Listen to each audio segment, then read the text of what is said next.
Man City are a corrupt, soulless, and pathetic sports-washing exercise who are about to get what's coming to them. The lawsuit they've launched against the Premier League is a bit like Lance Armstrong suing the Tour de France for banning performance-enhancing drugs. Shameless and senseless in equal measure. I refuse to believe there's a single sane person who doesn't believe that Man City are the biggest cheats that English football has ever seen. To me, their decision to try and fight the Prem in a court of law is nothing more than a Hail Mary from their lawyers. They know they're getting fucked in November for the investigation into their 115 charges of financial misconduct, which is obviously a separate case, and want to go down swinging prior to their inevitable relegation. The entire premise of their argument is flawed. What they're essentially saying is that yes, we broke the rules, but the rules themselves were not fit for purpose, so it is in fact us who are the victims. Perhaps the likes of Sheikh Mansour and Khaldun al-Mubarak should be forgiven for not understanding how a democracy works, given their own countries littered with human rights abuse. I mean seriously, these pricks aren't satisfied with just rigging the game, they're now costing the Premier League millions of pounds in court fees that should actually be spent on football. As per the Times newspaper, the Premier League's legal bills have quadrupled over the past year, going up from £5 million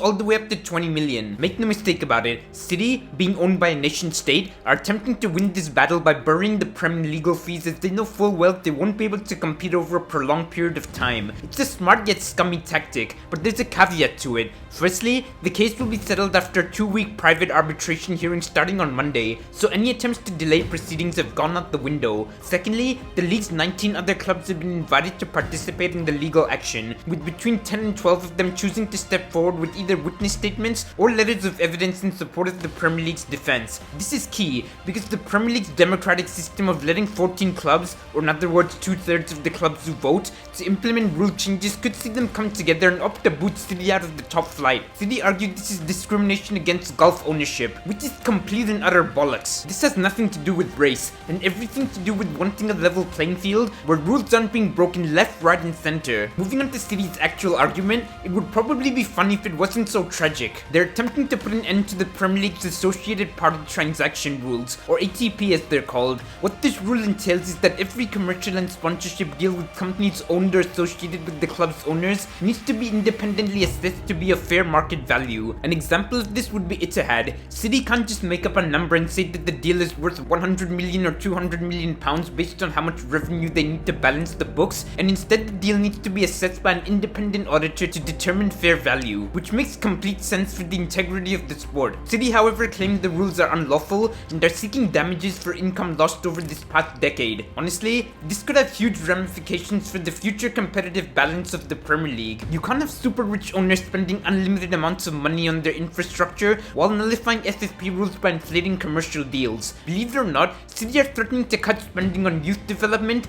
women's football, and even community programs if things don't go their way. So for all these City fans with their heads in the sand, your club doesn't give a singular fuck about you or anyone else that supports them. The biggest irony in this entire ordeal is that City claim the ATP rules are a tyranny of the majority. I mean, Jesus Christ, how on earth can anyone associated with Abu Dhabi use the word tyranny to describe anything in the Western world, given the shit that goes on over there? Words fail me, although I can't lie, I did get a kick out of the fact that City claimed they're being penalized for having a lower profile sporting history. They're basically admitting that they're a small tin pot club who has no business being where they are, and I for one can't wait to see them back where they belong in the lower leagues once all this blows over. Do let me know your own take down below. Make sure to check out my videos where I detail Man City's cheating in greater depth if you haven't already, and I'll catch you in part 3 of my 4-part breakdown on just how deep City's corruption goes tomorrow. Peace.